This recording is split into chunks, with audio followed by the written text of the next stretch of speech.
warahmatullahi wabarakatuh. Salam sejahtera dan salam sehat selalu. Pada kesempatan kali ini kami akan membuat suatu video tentang peristiwa Tanjung Priok pada tahun 1984 sebagai salah satu tugas mata kuliah Hukum Tata Negara 1 yang diberikan oleh Bapak Muhammad Al-Fatah Alti Putra SH MH, dosen STIH Amsir Parepare. Perlu diketahui peristiwa Tanjung Priok itu apa sebenarnya. Peristiwa Tanjung Priok itu adalah suatu peristiwa di mana terjadi pada tanggal 12 September 1984 di Tanjung Priok, Jakarta. Dari peristiwa itu mengakibatkan sejumlah korban tewas dan luka-luka serta sejumlah gedung rusak, terbakar. Sekelompok massa melakukan defile sambil merusak sejumlah gedung dan akhirnya bentrok dengan pihak aparat keamanan. 9 orang tewas terbakar dalam kerusuhan tersebut dan 24 orang tewas dalam tindakan aparat. Untuk lebih mendalam, marilah kita simak pembahasan yang akan disampaikan oleh rekan-rekan saya berikut ini. Untuk kesempatan pertama akan saya berikan kepada Ibu Yuli. Waktu dan kesempatan kami berikan. Terima kasih. Wassalamualaikum warahmatullahi wabarakatuh. Terima kasih atas kesempatan yang telah diberikan kepada saya. Saya Yulianti dengan NIM 2003127 akan sedikit menjelaskan mengenai latar belakang peristiwa Tanjung Priok. Pada tanggal 10 September tahun 1984, Sersan Hermanu yang merupakan bintara pembina desa tiba di Masjid As-Saadah Tanjung Priok. Dan mengatakan kepada pengurusnya Amir Biki untuk menghapus brosur dan spanduk yang mengkritik pemerintah. Biki menolak pemerintahan ini, lantas Herman memindahkannya sendiri. Saat melakukannya, dia dilaporkan memasuki area sholat masjid tanpa melepas sepatunya, dan hal ini merupakan sebuah pelanggaran serius terhadap etikat masjid. Sebagai tanggapan warga setempat yang dipimpin oleh pengurus masjid Syarifuddin Rambe dan Sofwan Sulaiman membakar motornya dan menyerang Hermanu saat dia sedang bicara dengan petugas lain. Keduanya kemudian menangkap Rambe dan Sulaiman serta pengurus lain, Ahmad Sahi dan seorang pria pengangguran bernama Muhammad Nur. Cukup sekian dari saya. Selanjutnya saya berikan waktu dan kesempatan kepada Bapak Abdi Lesmana. Assalamualaikum warahmatullahi wabarakatuh. Nama saya Abdi Lesmana, nomor induk mahasiswa 2003130. Terima kasih atas kesempatan yang diberikan. Izinkan saya untuk memberikan sedikit pemaparan terkait insiden yang terjadi pada peristiwa Tanjung Priok pasca penangkapan pengurus Masjid As-Saadah pada saat itu. Jadi 2 hari pasca penangkapan, ada seorang Ustadz Abdul Qadir Jailani memberikan khutbah di Masjid As-Saadah yang berisi penentangan mereka terhadap asas tunggal Pancasila. Setelah khutbah selesai, Amir Biki yang merupakan pengurus Masjid As-Saadah memimpin demonstrasi menuju ke kantor Kodim Jakarta Utara dengan tuntutan agar rekan-rekan mereka yang tadinya ditangkap supaya dibebaskan. Seiring berjalannya waktu, massa dari kelompok tersebut semakin meningkat, berkisar antara 1.500 sampai beberapa ribu orang, yang ternyata memicu terjadinya kerusuhan. Dan dampak dari kerusuhan tersebut, 9 dari anggota keluarga Muslim Tionghoa yang dipimpin oleh Tan Kyo Lim dibunuh oleh para pemprotes. Dan banyak ruko-ruko juga yang hangus dibakar pada saat itu. Protes dan kerusuhan yang terjadi tidak mampu membebaskan, tidak mampu memenuhi keinginan mereka untuk membebaskan rekan-rekan mereka. Dan sekitar pukul 11 malam, para pemprotes tersebut berhasil mengepung kantor Komandan Militer Jakarta Utara. Maksud saya kantor Komando Militer Jakarta Utara. Personel militer dari Batalion Artileri Pertahanan Udara ke-6 akhirnya menembaki para pemrotes dan banyak jatuh korban pada saat itu. Mayat-mayat yang ada pada saat itu kemudian dimasukkan dalam truk militer dan dikuburkan di kuburan yang tidak bertanda, sementara yang terluka dikirim ke rumah sakit militer Gatot Subroto.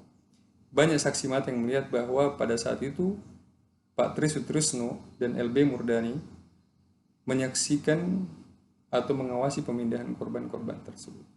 Terima kasih. Mungkin ini saja yang bisa saya paparkan. Selanjutnya akan dipaparkan oleh rekan kami, Saudara Samsul Rijal. Terima kasih. Assalamualaikum warahmatullahi wabarakatuh. Terima kasih Saudara Abdi Lesmana atas kesempatan yang diberikan kepada saya. Pada kesempatan kali ini saya akan membahas tentang akibat. Setelah kerusuhan tersebut, militer melaporkan bahwa mereka dipicu oleh seorang pria berpakaian militer palsu yang membagikan selembaran anti pemerintah bersama dengan 12 komplotannya. Dilaporkan dari orang yang ditahan, Jenderal Hartono Reksodarsono ditangkap karena diduga menghasut kerusuhan tersebut.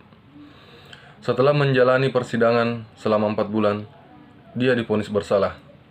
Dia akhirnya dibebaskan pada bulan September 1990. Setelah menjalani hukuman penjara selama 5 tahun. Setelah kerusuhan tersebut, setidaknya 169 warga sipil ditahan tanpa surat perintah dan beberapa dilaporkan disiksa. Para pemimpin ditangkap dan diadili karena tuduhan subversif. Kemudian diberi hukuman panjang. Yang lainnya termasuk Amir Biki, termasuk diantaranya mereka yang terbunuh. Laporan awal menyebutkan 20 orang tewas. Catatan resmi saat ini memberikan total 24 korban tewas dan 54 terluka, termasuk militer. Sementara korban selamat dilaporkan lebih dari 100 orang tewas. Masyarakat Tanjung Priok memperkirakan total 400 orang terbunuh atau hilang. Sementara laporan lainnya menyarankan hingga 700 korban. Demikian kiranya yang dapat saya sampaikan. Selanjutnya mungkin bisa dilanjutkan oleh Saudara Winardi Eko. Terima kasih. Assalamualaikum warahmatullahi wabarakatuh. Assalamualaikum warahmatullahi wabarakatuh. Terima kasih kesempatan yang diberikan. Saya nama Winardi Pertama, NIM 2003-114. Saya akan melanjutkan dari penjelasan dari Bapak Samsul Rijal, yaitu investigasi. Gencarnya gerakan hak asasi manusia pasca lengsernya Soeharto pada tahun 1998, beberapa kelompok dibentuk untuk mengadvokasi hak-hak korban, termasuk Yayasan tanggal 12 September 1984, Solidaritas Nasional untuk Peristiwa Tanjung Priok 1984, dan Keluarga Besar untuk Korban Insiden Tanjung Priok, didirikan oleh Janda Biki Dewi Wardah dan Putra Beni. Kelompok-kelompok ini mendorong Dewan Perwakilan Rakyat dan Komnas atau HAM untuk menyelidiki lebih lanjut tragedi tersebut. Di DPR Perwakilan AM Fatma dan Abdul Qadir Jilani yang pernah ditangkap setelah tragedi tersebut mendesak penyelidikan lebih lanjut. Pada tahun 1999, Komnas HAM sepakat untuk menyelidiki insiden tersebut, membentuk Komisi Investigasi dan Pemeriksaan Pelanggaran HAM di Tanjung Priok, yaitu KP3T. Sekian dari saya. Assalamualaikum warahmatullahi wabarakatuh. Assalamualaikum warahmatullahi wabarakatuh. Terima kasih kepada Saudara Winardi yang telah memberikan waktu dan kesempatan kepada saya untuk membahas kelanjutan dari apa yang telah disampaikan oleh Saudara Winardi. Pada bulan Oktober tahun 2000, Komnas HAM mengeluarkan laporan lain yang menunjukkan bahwa 23 orang termasuk Sutrisno dan Murdani harus diselidiki atas keterlibatan mereka. Ia meminta pengadilan ad hoc untuk menyelidiki masalah ini lebih lanjut. Presiden Abdurrahman Wahid pada saat itu juga meminta penyelidikan lebih lanjut pada pengadilan yang akan datang. Beberapa pejabat militer membuat surat pengampunan, islah kata lainnya, dengan keluarga korban. Meski istilah islah tidak mengandung pengakuan bersalah, korban menerima kompensasi sejumlah 1,5 sampai dengan 2 juta. Islah pertama meliputi 86 keluarga seperti yang diwakilkan oleh Rambe, sedangkan untuk keluarga Biki terjadi pada islah kedua. Pada tanggal 1 Maret 2001 sejumlah islah telah dibuat. Hasil daripada islah tersebut, beberapa korban atau keluarga mereka menyarankan kepada penyidik M.A. Rahman bahwa tuntutan harus dijatuhkan.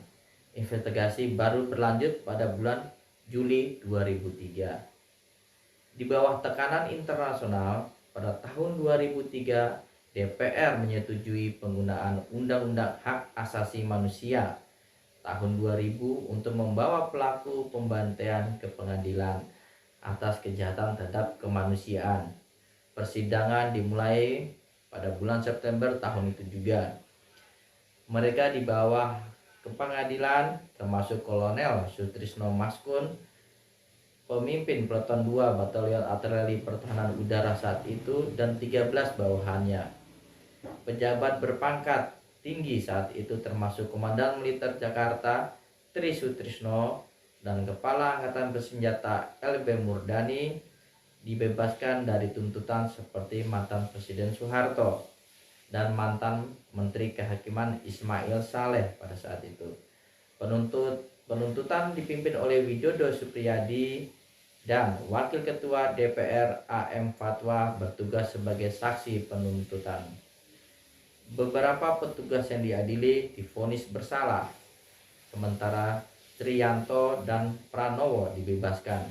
Pada tahun 2004, kantor kejaksaan mengajukan banding atas pembebasan Triyanto dan Pranowo, namun ditolak. Keputusan tersebut kemudian dibatalkan.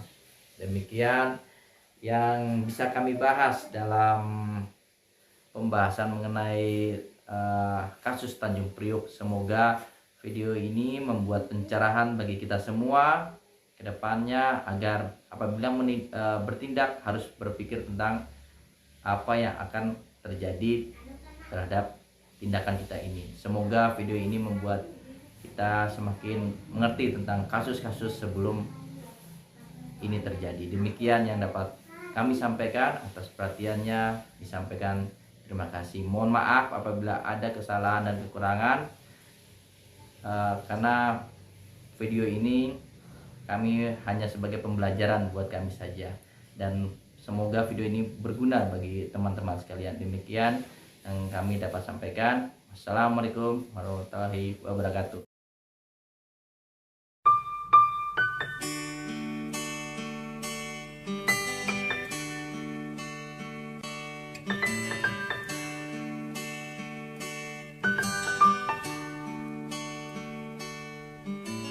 Perjalanan ini terasa sangat menyedihkan.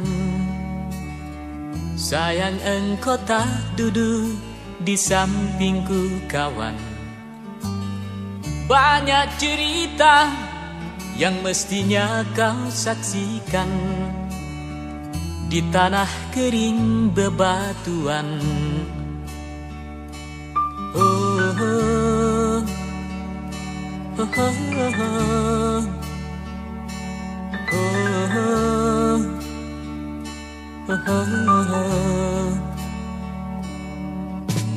Tubuhku terguncang dihempas batu jalanan. Hati tergetar menampak kering rerumputan. Perjalanan ini pun seperti jadi saksi. Gembala kecil menangis sedih.